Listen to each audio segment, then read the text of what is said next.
அல்லேலூயா. கர்த்தருடைய நாமத்துக்கு பரிசுத்தம் உண்டாவதாக. கர்த்தர் இந்த நாளிலே அவருடைய சமூகத்தில் வருவதற்கு தேவன் கொடுத்ததான பெரிதான ஸ்லாகியத்துக்காய் நன்றி செலுத்துகிறோம்.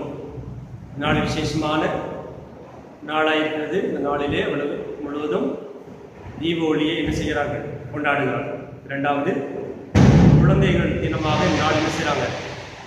இந்த நாளிலே குழந்தைகள் தினமாக மக்கள் கொண்டாடுகிறார்கள். மூன்றாவது விசேஷமாக என்னென்றால், என்னுடைய தகப்பனார், என்னுடைய அப்பா உதகர் ஜான் பால்ராஜ் அவர்கள் மரித்ததான நாள் நவம்பர் 14ஆம் நாள். கடந்த வருடங்கள் முழுவதுமாக என் அப்பா இறந்து என்பதாக கூட இயேசுவே எங்களுக்கு தகப்பனாக இருந்து அதற்கு முன்பதாக கூட அவர் தான் எங்களுக்கு அப்பா. எந்த குறைவில்லாமல் நம்மை பாதுகாத்து வந்தபடினாலே கர்த்தருக்கு நன்றி செலுத்துகிறோம். அல்லேலூயா. விசேஷமாக இந்த நாளில் மக்கள் கொண்டாடுகிறதான இந்த தீப ஒளியை குறித்து நம்ம என்ன செய்ய போகிறோம்? சற்று தேவன் எவ்விதமாக நம்முடைய வாழ்க்கையில் ஒளியாக இருந்தார் என்று எல்லாருக்கும் தெரியும் இல்லையா? அதை குறித்து சற்று நேரம் நம்ம என்ன செய்ய போகிறோம்? நாம் தியானிக்க போகிறோம். உலகத்தில் முக்கியமாக எது அவசியம் என்றால், ஒளி மிகவும் உலகத்தில் அவசியமாய் காணப்படுகிறது. நம்ம எல்லாருக்கும் என்ன அவசியம்? உலகத்தில் இயற்கையாகவே நம்மளுக்கு கிடைப்பது என்ன ஒளி? சூரிய ஒளி இல்லையா? எல்லாருக்கும் தெரியும். நட்சத்திரம் எல்லாருக்கும் தெரியும். அப்ப இந்த இயற்கையாக கிடைக்கிற ஒளி உலகத்தில் இல்லை என்றால் என்ன ஆகும்? அப்படி என்றால், முதலாவதாக நாம் ஒருவரை என்ன செய்து கொள்ள முடியாது? பார்த்து கொள்ள முடியாது இல்லையா? ஒருவரை என்ன செய்ய முடியாது? பார்த்து கொள்ள முடியாது. ஒருவேளை நெருப்பு ஏற்றினாலும் அதுலேயும் என்னதான் இருக்குது? ஒளிதான். அப்போ ஒளி இல்லை என்றால் நாம் ஒருவரை என்ன செய்ய முடியாது? பார்த்து கொள்ள முடியாது. இரண்டாவது, ஒளி இல்லை என்றால் என்ன வளராது? செடிகள் வளராது இல்லையா? அந்தகாரமாயிருக்கும். சூடு இல்லாமல் குளிர்தன்மை அதிகமாக விடும். நம்முடைய உடம்புக்கு சூடு இல்லாமல் என்ன செய்வோம்? நம்ம இறந்து விடலாம். இப்படி அநேக காரியங்கள், ஆக்சிஜன் இல்லையா? அநேக காரியங்கள் ஒளி இல்லாமல் என்ன செய்ய முடியாது? எலக்ட்ரானிக், மேக்னெட்டிக் வேவ்ஸ் இதெல்லாம் எது மூலமாக உண்டாகுது? வெளிச்சம், ஹீட். அப்ப இந்த ஒளி இல்லாமல் உலகத்தில் என்ன செய்ய முடியாது. அதனால்தான் தேவன் சிருஷ்டிக்கும் போது உலகத்தில் என்ன செய்தாரு? பகலை ஆள பெரிய சுடரும் இரவை ஆள சிறிய சுடரும் ஆகிய சூரியன் சந்திரனை என்ன செய்தாரு? சிருஷ்டித்தார், உலகத்துக்கு ஒளி கொடுப்பதற்கு இல்லையா? ஒருவேளை ஒளி இல்லை என்றால் என்ன நடக்கும் என்று சில காரியத்தை பார்ப்போம். பாருங்க, யாத்ராகமம் 10ஆம் அதிகாரத்துல தேவன் எகிப்து ஜனங்களை பாதிக்கும் போது அந்த 21ஆம் வசனத்திலிருந்து வாசிப்போம். அப்பொழுது கர்த்தர் மோசேயை நோக்கி, தடவி கொண்டிருக்கத்தக்கதாக இருள் எகிப்து தேசத்தின் மேல் உண்டாகும்படி உன் கையை வானத்திற்கு நேராக நீட்டு என்றார் இல்லையா? அந்த வாதையில முதற்செட் பிள்ளைகளை அடிக்கிறதுக்கு முன்பதாக அவர் கொடுத்த வாதை என்னது? மோசேக்கு சொல்றார், உன் கையை எகிப்துக்கு மேலாக நீட்டு. தேசத்தில் என்ன உண்டாகும்? இருள் உண்டாகும். என்ன நடக்கும்? இருள் உண்டாகும்னா, கர்த்தர் மோசேயை நோக்கி, தடவி கொண்டிருக்கத்தக்கதாக இருள் எகிப்து தேசத்தின் மேல் என்ன செய்யுமா? உண்டாகும். அப்ப இருள் உண்டாயிடுச்சுன்னா என்ன நடக்கும்? நம்ம எங்க போனாலும் தடவி செய்ய முடியும், போகணும் இல்லையா? பாருங்க, மோசே தன் கையை வானத்திற்கு நேராக நீட்டினான். அப்பொழுது எகிப்து தேசம் எங்கும் என்ன ஆயிடுச்சா? 3 நாள் காரிருள் உண்டாயிற்று. என்ன நடந்துச்சு? இருள் உண்டானது என்றால் தடவிதான் செய்ய முடியும், பார்க்கணும்.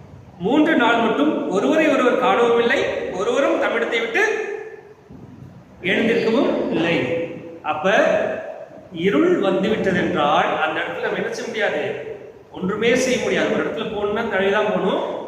உட்கார்ந்த இடத்துல விட்டு எழுத முடியாது. ஒருவரையோடு என்ன செய்ய முடியாது? சாப்பாடு இப்படி சமைக்கிறது. அப்ப இருள் என்பது மிகவும் வல்லமை வாய்ந்தது. இருள் மேற்கொள்வதற்கு தான் தேவன் எதை வச்சிருக்கிறாரு? அந்த இருள் இல்லாமல் இருக்கும்படிதான் தேவன் எதை வைத்திருக்கிறாரு? சூரியனை சந்திரனை வைத்திருக்கிறார் இல்லையா? இப்ப இவர்கள் கொண்டாடுகிற அந்த வெளிச்சம் இருளை போர்க்கிற வெளிச்சம் கிடையாது. இது புகையை உண்டாக்குற கொண்டாட்டம். இது மக்களுக்கு சுவாச. ஆனா ஏன் கொண்டாடுறாங்கன்னா தீப ஒளி இல்லையா? வெளிச்சத்துல ஒரு ஒளி என்று. ஆனா நிஜமாகவே ஒளியா இந்த உலகத்துல வந்தது யார் தான்? ஒளியா இந்த உலகத்துல வந்தது நம்முடைய நம்முடைய கர்த்தராகிய இயேசு கிறிஸ்து மாத்திரம் தான் இல்லையா? இப்ப பாருங்களேன், இது உலக பிரகாரத்துல வெளியில இருள் வந்து விட்டதுனால் வெளிச்சம் என்ன ஆயிடும், போயிடும், மக்கள் அவசியப்படுவார்கள். ஆனால் ஆவிக்குரிய ஜீவத்துல உலகத்துல இருள் வருவதற்கு அவசியம் கிடையாது.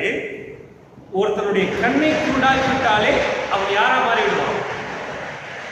இருளுக்குள்ள போயிடும். சூரியன் இருக்கும், சந்திரன் இருக்கும், எல்லா பிரகாசம் இருக்கும், எல்லாத்தையும் அந்தகாரம் செய்ய வேண்டிய அவசியம் இல்லை. ஆனா அவனுடைய கண்ணை குருடாகிட்டா அவன் எதுக்குள்ள போயிடுவான். அப்ப ஆவிக்குரிய வாழ்க்கையில இருள் என்பது என்னது? தன்னுடைய கண் குருடாகி போனவன் தான் ஆவிக்குரிய வாழ்க்கையில யாரு? இந்த கண்ணு இருக்கு, மனக்கண்ணு இருக்கு. கண்ணு குருடாகி போயிடுச்சு, மனக்கண்கள் குருடாகி போயிடுச்சு. அவன் எதுக்குள்ள கடந்து சென்றுவான்? அவன் வாழ்க்கை ஃபுல்லா வெளிச்சத்தை காண முடியாது. ஒருவேளை உலக பிரகாரமா இருக்கிற வெளிச்சத்துல வாழ்ந்தாலும் அவன் எதுலதான் அவனுடைய ஜீவியம் இருக்கும்? இருளின் கிரியில தான் அவனுடைய ஜீவியம் இருக்கும். இந்த இருளில் இருந்தா இயேசு கிறிஸ்து கொடுத்தாரு, விடுதலை நம்மளுக்கு கொடுத்தாரு. அல்லேலூயா. வாசிக்கல 2 கொரிந்தியர் 4ஆம் அதிகாரம் 4ஆம் வசனத்துல பிசாசானவன் என்ன செய்தார் என்று சொல்லப்பட்டிருக்கிறது. 2 கொரிந்தியர் 4ஆம் அதிகாரம் 4ஆம் வசனத்துல பாருங்க, தேவனுடைய சாயலா இருக்கிற கிறிஸ்துவின் மகிமையான சுவிசேஷத்தின் ஒளி அவிசுவாசிகளாகிய அவர்களுக்கு பிரகாசமாய் இராதபடிக்கு இப்பிரபஞ்சத்தின் தேவனானவன் அவருடைய மனதை என்ன செய்தானா? குருடாயிட்டான். எதை குருடாயிட்டான்? அப்ப ஆவிக்குரிய வாழ்க்கையில ஒருவன் இருள் நிறைந்த வாழ்க்கையில எப்ப வாழ முடியும்? அவருடைய மனக்கண்கள் குருடாகி போயிடுச்சுன்னா தேவனுடைய சாயலா இருக்கிற அந்த மகிமையின் சுவிசேஷத்தின் ஒளி ஒருவன் என்ன செய்ய முடியாது? வெளிச்சத்துக்குள்ளாக கொண்டு வராதபடிக்கு பிசாசானவன் அந்த அவிசுவாசிகளுடைய மனதை என்ன செய்துட்டான்? குருடாகி வச்சுட்டான். அப்ப நம்ம கேள்வி கேட்கலாம், ஒளியாகி அந்த சுவிசேஷம், ஒளியாகி இயேசு கிறிஸ்து அந்த உலகத்துல தானே இருக்காரு, ஏன் அவன் இன்னும் இருக்கிறான்? அதுக்கு விரோதமாய் ஒரு சக்தி இருக்கு. அவனா யாரு? பிசாசானவன். அவன் என்ன செய்யறான்? அவனுடைய மனக்கண்களை என்ன பண்ணிடுறான்?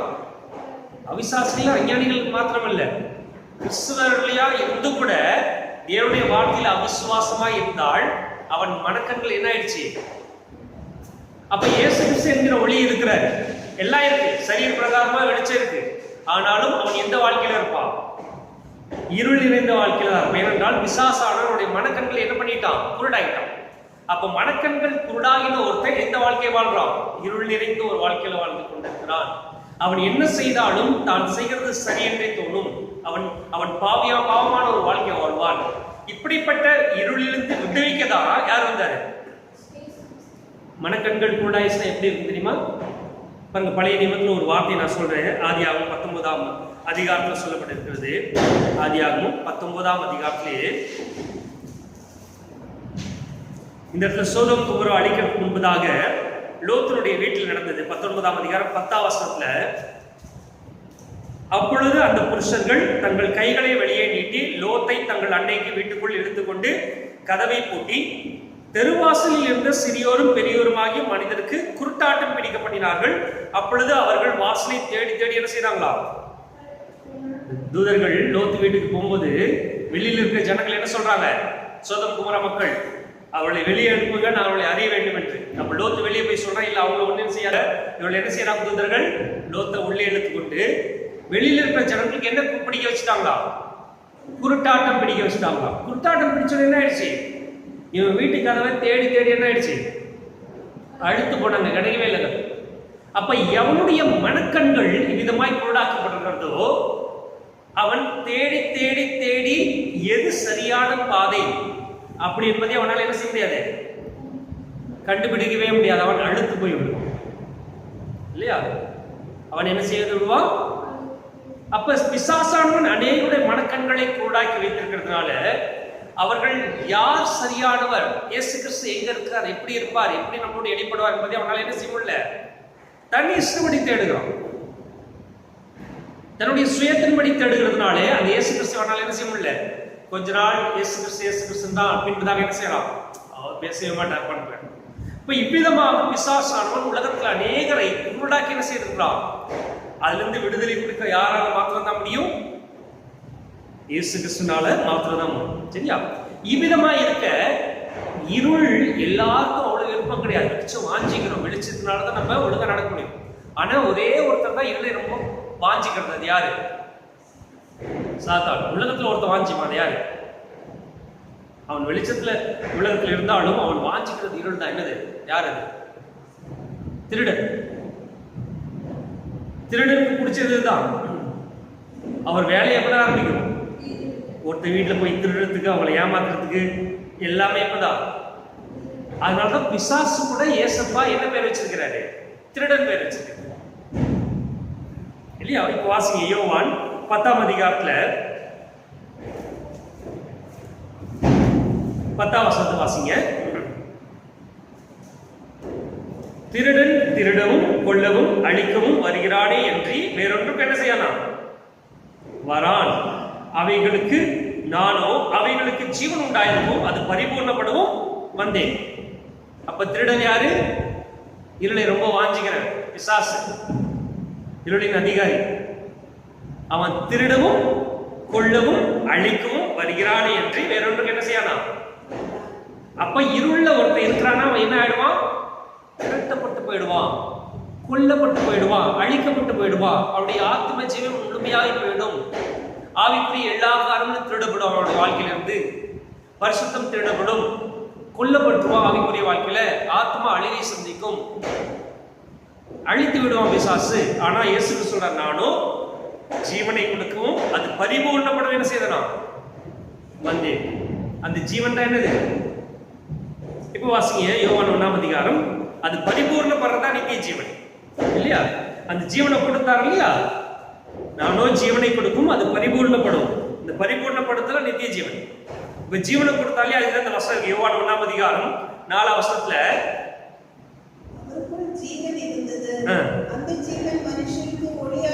அவருக்குள் இயேசு கிறிஸ்து இருந்தார் இல்லையா? அவருக்குள் ஜீவன் இருந்தது. அந்த ஜீவன் தான் யார் ஒளியாயிடுச்சு?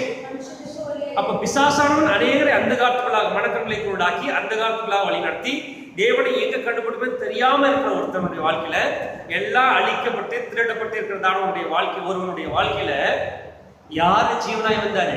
இயேசு கிறிஸ்து. அவருக்குள் ஜீவன் இருந்தது. அந்த ஜீவன் மனுஷனுக்கு யார மாறிச்சா? அடுத்த வருஷத்துல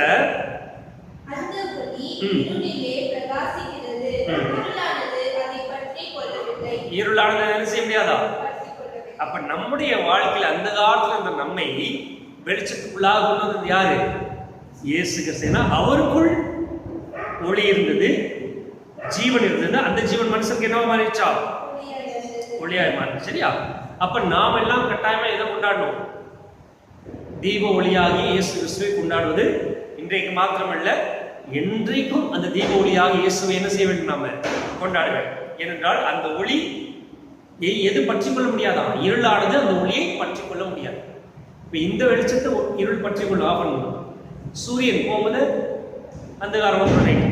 ஆனா இயேசு கிறிஸ்துவாகிய தீப ஒளியை இருள் ஒருபோது என்ன செய்ய முடியாது. இப்ப அந்த ஒளி நமக்குள்ள வந்ததுனால்தான் நாம் கொல்லப்படல, திருடப்படல, அழிக்கப்படல.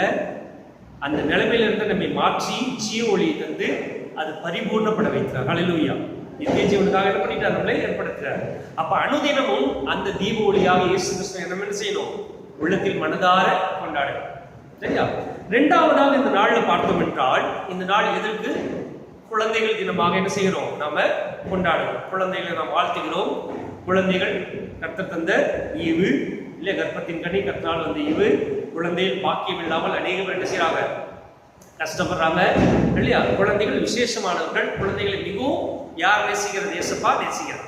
இந்த குழந்தைகளை குறித்து நாம் பார்த்தோம் என்றால் பாருங்களேன், ஒரு காரியம் சொல்லப்பட்டிருக்கிறது.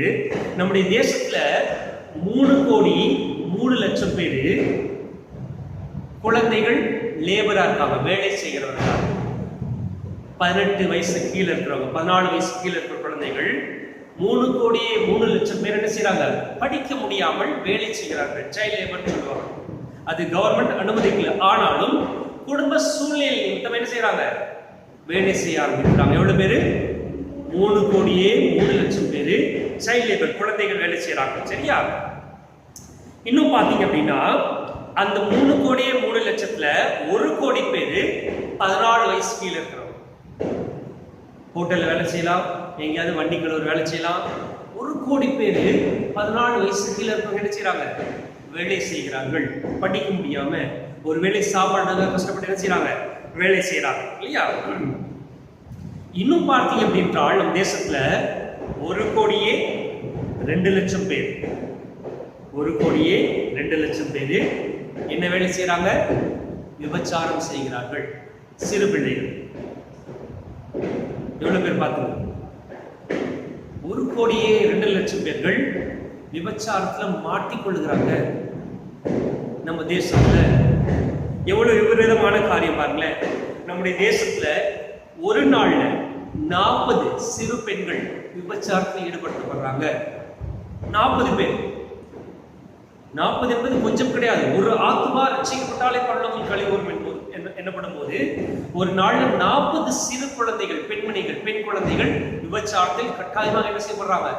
ஈடுபடுத்தப்படுறாங்க. இன்னைக்கு ஆயிடுச்சு 40 ஆயிடுச்சு, நாளைக்கு ஆயிடுச்சு 40 ஆயிடுச்சு. இது எல்லாமே ஸ்டாட்டிஸ்டிக்ஸ் சொல்லுது. இவ்வளவு பேர் இல்லையா? அது மாத்திரமல்ல, தேசத்துல 3 லட்சம் பேர் பிச்சை எடுக்கிறார்கள். சின்ன குழந்தைகள் 3 லட்சம் பேர் என்ன செய்யறாங்க? பிச்சை எடுக்கிறார்கள். 27% பேர் குழந்தைகள்ல 18 வயசுக்குள்ளாக திருமணம் ஆகி போயிடுறாங்க. திருமணம் கட்டாய கல்யாணம். 7% குழந்தைகள் 14 வயசுக்கு கீழே திருமணம் செய்ய வைக்கப்படுகிறார்கள். 2019ஆம் ஆண்டுல ஆர்பிஎஃப், ரயில்வே போலீஸ் சொல்லுவாங்க இல்லையா, ஸ்டேஷன்ல மாத்திரம் 18,000 குழந்தைகளை பிடிச்சிருக்கிறாங்க. வீட்டை விட்டு ஓடி போனவங்க, வீட்டுல கொடுமைப்படுத்தப்பட்டு எங்க போறேன்னு தெரியாம சரி இங்கே சுத்திடலான்னு 18,000 பேர் ஒரே வருஷத்துல. இவ்வளோ குழந்தைகள் எங்க காணப்படுகிறாங்க? நம்முடைய தேசத்துல கஷ்டப்படுறாங்க. குடும்ப சூழ்நிலை நிமித்தம் பெற்றோர்கள், அப்பா சொல்றாரு பையன்கிட்ட, போய் கடையில போய் என்ன வாங்கிட்டு வா, பீடி சிகரெட் வாங்கிட்டு வா. அப்படியே வாங்கிட்டு வந்து அப்பா எழுதும்போது அவன் என்ன செய்யறான்? அடிக்க ஆரம்பிச்சான். துவைக்க வாங்கிட்டு வா, அந்த வேலை செய், இந்த வேலை செய். அநேக பிள்ளைகள் படிச்சாலும் வந்து யாருக்கு வேலை செய்ய வேண்டியதா இருக்கு? அம்மாவுக்கு உதவியாக இந்த ரோட்டோர கடையில வேலை செய்ய வேண்டியதா இருக்கு. அப்ப நம் தேசத்துல ஒருவேளை குழந்தைகள் தினம் கொண்டாடினாலும் இன்டர்நேஷனல் தான், உலக அளவுல குழந்தைகள் தினம். ஆனா நம்முடைய தேசத்தை பற்றி பார்க்கும்போது அநேக சிறு பிள்ளைகள் கஷ்டத்திலையும் அடிமைத்தனத்திலையும் புத்தடிமைகளாகவும் என்ன செய்யறாங்க? ஒருவேளை சாப்பாடுலாம் கஷ்டப்பட்டு விபச்சாரத்தில் ஈடுபடுத்தப்பட்டு அநேக ஆண்கள் தன்னுடைய சுய இச்சைக்காக பெண்களை என்ன பண்றாங்க? சீரழிக்கிறாங்க. இதெல்லாம் குழந்தைகள். ஆனாலும் நாம் எந்த நாளை கொண்டாடி கொண்டிருக்கிறோம்? அப்ப இது ரெண்டையும் வைத்து பார்க்கும்போது நிஜமாகவே தீப ஒளி நம்ம உலகத்துல என்ன செய்யல? அநேகருடைய வாழ்க்கையில பிரகாசிக்கல. பேச்சல்ல தான் தீப ஒளி பட்டாசு வெடித்து கொண்டாடும் ஒழிய இவ்விதமான அநேக குழந்தைகளுடைய வாழ்க்கையில இன்னும் உண்மையான அந்த வெளிச்சம் பிரகாசிக்கவில்லை. ஒருவேளை யோசித்து பாருங்க, ஒருவேளை நாமும் நம்முடைய பிள்ளைகளும் இப்படிப்பட்ட அந்த காலத்துல இருந்தோம்னா எப்படி இருப்போம்? ஆனா தேவன் உங்களுக்கு வெளியேற்பட்ட கிருபையை செய்து இவ்விதமான அந்த காலத்துல வெளியே எடுத்து என்ன செய்திருக்கிறாரு? வெளியின் பிள்ளைகளாய் மாற்றியிருக்கிறார் இல்லையா? நீங்க எழுப்பும் அந்த காலத்துக்கும் உள்ளானவர்கள் அல்ல, வெளிச்சத்தின் பிள்ளைகளாய் இருக்கிறீர்கள். அப்ப அந்த வெளிச்சம் மற்றவர்களுக்கு எப்படி செல்ல முடியும்? நாம தான் கொண்டு செல்லணும். நாம தான் ஒளியின் பிள்ளை. அல்லேலூயா. அப்ப குழந்தை இந்த 2 காரியங்களும் ஒரே நாள்ல வந்தது விசேஷமான நம்ம தியானிக்கணும். சரியா? இப்போ வாசிக்க கலாத்தியர் 1ஆம் அதிகாரத்துல, கலாத்தியர் 1ஆம் அதிகாரம் 14ஆம் வசனத்தை சொல்ற பவுல் குறித்து சொல்லும்போது சொல்றாரு பாருங்களேன். என் ஜனத்தாரில் என் வயதுள்ள அநேகரை பார்க்கிலும் யூத மார்க்கத்திலே தேறினவனாய் என் பிதாக்களுடைய பாரம்பரிய நியாயங்களுக்காக மிகவும் பக்தி வைராக்கியம் உள்ளவனாய் இருந்தேன். அப்படி இருந்தும் நான் என் தாயின் வயிற்றில் இருந்தது முதல் என்னை பிரித்தெடுத்து தம்முடைய கிருபினாலே அழைத்த தேவன். பவுலை எப்ப அழைச்சாராம் தேவன்? தாயின் வயிற்றில் இருந்தது. அப்ப தேவன் பிள்ளைகளை எங்கிருந்து வாஞ்சிக்கிறாரு? இன்னொரு சொல்றாரு, கர்ப்பத்துல உருவாகவே. நம்ம பிறந்த பிறகு இயேசு கிறிஸ்து பிள்ளைகளுடைய அன்பு செலுத்துகிற தேவன் கிடையாது. It's origin. தாயின் வயிற்றில் உருவாக ஆரம்பிக்கிறது பாருங்க. முன்னதாகவே அந்த குழந்தைகளை நேசிக்கிற தேவன் நம்முடைய தேவன். அதனால்தான் சிறு பிள்ளைகளை அவர்களை கொண்டு வரும்போது சீசர்கள் வாசிக்க மார்க் 10ஆம் அதிகாரம், மார்க் சுவிசேஷ புத்தகம் 10ஆம் அதிகாரம் 14ஆம் வசனத்துல 14. இயேசு அதை கண்டு, சீசர்கள் அதட்டினாங்க சிறு பிள்ளைகளை கொண்டு வரும்போது. இயேசு அதை கண்டு விசனம் அடைந்து, சிறு பிள்ளைகள் என்னிடத்தில் வருகிறதுக்கு இடம் கொடுங்கள், அவர்களை தடை பண்ணாதீர்கள், தேவனுடைய ராஜ்யம் அப்படிப்பட்டவர்களுடையது. இல்லையா? இயேசு கிறிஸ்து சிறு பிள்ளைகள் சொல்றாரு. தேவனுடைய ராஜ்யம் எப்படிப்பட்டவர்களுடையது? சிறு பிள்ளைகள். இயேசு கிறிஸ்து சிறு பிள்ளைகள் என்ன செய்யறார்? நேசிக்கிறார். நம்மளாம் தாயின் கருவில் இருக்கும்போது என்ன செய்யறாரு? தேவன் நேசிக்கிறார். அல்லேலூயா. அப்ப இந்த நாள் குழந்தைகள் தினமாய் கொண்டாடப்பட்டாலும் இந்த 2 காரியங்கள், தீபாவளியும் குழந்தைகளையும் நம்ம ஆராய்ந்து பார்க்க வேண்டும். உலகத்துல தீபாவளியாய் வந்தது நம்முடைய கர்த்தராகிய இயேசு கிறிஸ்து அவரை கொண்டாட வேண்டும். கொண்டாடுறது இயேசுவே தீபம் சொல்லுங்க. அந்த தீப ஒளியை மற்றவர்களுக்கு இருளில் இருக்கிற மக்களுக்கு அந்த ஒளியை என்ன செய்யணும்? போய் இல்லையா, ஒரு 3 வருஷம் 4 வருஷத்துக்கு முன்னாடி தேசத்தில் சென்னையில் என்ன வந்துச்சு? வெள்ளம் வந்துச்சு இல்லையா? எங்கேயுமே கரண்ட் இல்லை, எங்கேயுமே கரண்ட் இல்லை. கடைக்கு போனால் லைனில் நிற்குது கேண்டில் வாங்குவது. இப்போ எப்படி தான் உதவி செஞ்சிட்டோம்? நீங்கள் சகோதரிகிட்ட ஃபோன் பண்ணி கேண்டில் இருக்கா? அப்போ நம்ம கிட்ட இருக்கிற மிச்சம் மீதி இருக்கிற அந்த கேண்டில் என்ன செய்தோம்? பகிர்ந்து கொண்டோம், அங்கேயும் வெளிச்சம் வரட்டும். அப்போ தீப ஒளியை எப்படி கொண்டாடணும்? நமக்கு கிடைச்ச அந்த ஒளியை மற்றவர்களுக்கு பகிர்ந்து கொடுப்பது. அப்படின்னா அந்த ஒளியை மற்றவர்களுக்கு பரிசாற்ற வேண்டும். விசேஷமாக நாள் குழந்தைகள் தினமாக இருக்கிறதுனால குழந்தைகள் இந்த ஞாயிற்றுப்பள்ளின்னு சொல்றாங்களே, சண்டே கிளாஸ், அதனால தான் அது ஆரம்பிச்சது. குழந்தைகள் வருவாங்க, சபைக்கு நிறைய பேர் அனுப்ப மாட்டாங்க, சந்தைகள் என்ன செய்வாங்க? அனுப்புவாங்க. அப்போ அந்த பிள்ளைகளுக்கு என்ன செய்ய வேண்டும்? உங்களுடைய நற்கிரியைகள், இயேசு கிறிஸ்துவை பற்றிதான காரியங்கள், அவர் நடந்த விதம், செய்த விதம் கற்றுக் கொடுத்து அவர்களுக்கு என்னத்தை கொண்டு வருது? ஒளிக்குள்ளாக கொண்டு வருவது யாருடைய வேலையா இருக்கிறது? நம்முடைய வேலை. 3வது முக்கிய காரியம், இன்று என்னுடைய அப்பா இறந்த நாள். கிட்டத்தட்ட 17 ஆண்டுகள் ஆகிவிட்டது. நவம்பர் 14ஆம் நாள் இல்லையா? இந்த நாள்ல நான் ஒன்று சேர்வதற்கு தேவன் கொடுத்த பெரிதான ஸ்லாகிற்காய் நன்றி செலுத்திக் கொள்கிறேன். இந்த நாள்ல ஒரே ஒரு வருஷம் வாசிச்சு நாம் முடித்து விடுவோம். பாருங்களேன், 1 தெசலோனிக்கர் 4ஆம் அதிகாரத்துல 1 தெசலோனிக்கர் 4ஆம் அதிகாரம் 14ஆம் வசனத்துல இயேசுவானவர் மரித்து பின்பு எழுந்திருந்தார் என்று விசுவாசிக்கிறோமே. நாம் என்ன விசுவாசிக்கிறோம்? இயேசுவானவர் மரித்து பின்பு என்ன செய்தாரு? உயிர்த்தெழுந்தார் விசுவாசிக்கிறோம். அப்படியே இயேசுக்குள் நித்திரை அடைந்தவர்களையும் தேவன் அவரோட கூட என்ன செய்வாராம்? யாரெல்லாம் இயேசுப்பாக்குள்ள மரிச்சாங்களோ தேவன் மறுபடியும் வரும்போது அவங்கள என்ன செய்வாராம்? கொண்டு வருவார். சரியா? அப்ப அவங்கள எங்க இருக்கிறாங்க? அவரோட கூட இருந்தாலும் கொண்டு வருவாங்க. இயேசுப்பாக்குள்ள மரிச்சாலும் அவரோட கூட இருப்பாங்க, கொண்டு வருவாங்க. அப்ப அவரோட இருக்கிறது என்னது? கூட இருக்கிறது என்னது? சரீரம் கிடையாது, உள்ளான மனுஷன் ஆவி. சரியா? இப்ப யாரு அவருடைய சரீரம் எங்க எழுந்திருக்கும்? பாருங்க 16ஆம் வசனத்துல, ஏனெனில் கர்த்தர் தாமே ஆரவாரத்தோடும் பிரதான தூதனுடைய சத்தத்தோடும் தேவ எக்காலத்தோடும் வானத்திலிருந்து இறங்கி வருவார். அப்பொழுது கிறிஸ்துவுக்குள் மரித்தவர்கள் முதலாக என்ன செய்வாங்களாம்? கீழே இருக்கிற சரீரம், மேல இருக்கிற ஆவி ரெண்டும் சேர்ந்தாதான் மறுபடியும் என்ன செய்ய முடியும்? உயிர் தள்ள முடியும் இல்லையா? அப்ப ஆவி தன்னை தந்த தேவனத்துல போயிடுச்சு, சரீரம் போயிடுச்சு மண்ணுக்குள்ள. தேவன் மறுபடியும் வரும்போது கூட வருவோமா? இது உயிர்த்தெழும் சேரும், இதுக்குள்ள போய் என்ன செய்யும்? உயிர்த்தெழும். அப்ப இயேசு கிறிஸ்து மரித்தால் மறுபடியும் உயிர்த்தெழுந்தால் விசுவாசிக்கும் போது, ஒருவன் கிறிஸ்துவுக்குள் மரித்தால் கட்டாயமாகவே தேவன் கடைசி நாள் என்ன செய்வாரு? எழுப்புவார் என்ற காரியம், விசுவாசம் நம்மளுக்கு இருக்க வேண்டும். நம்முடைய பெற்றோர்களோ நம்முடைய ஆய்வுகளை தவறுகளோ மரித்திருக்கலாம், ஆனால் கட்டாயமாகவே அவர் கிறிஸ்துவுக்குள் மரித்திருந்தால் கடைசி நாள் என்ன செய்வாரு?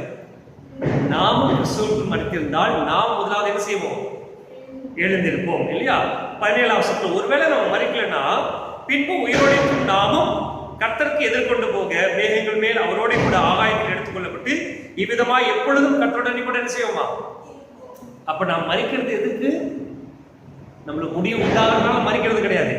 புது வாழ்க்கைக்கு நம்மை தயார்படுத்துறதுனால பழைய வாழ்க்கையில தேவன் என்ன செய்யறாரு? இளைப்பாறுதல் கொடுக்கிறார்.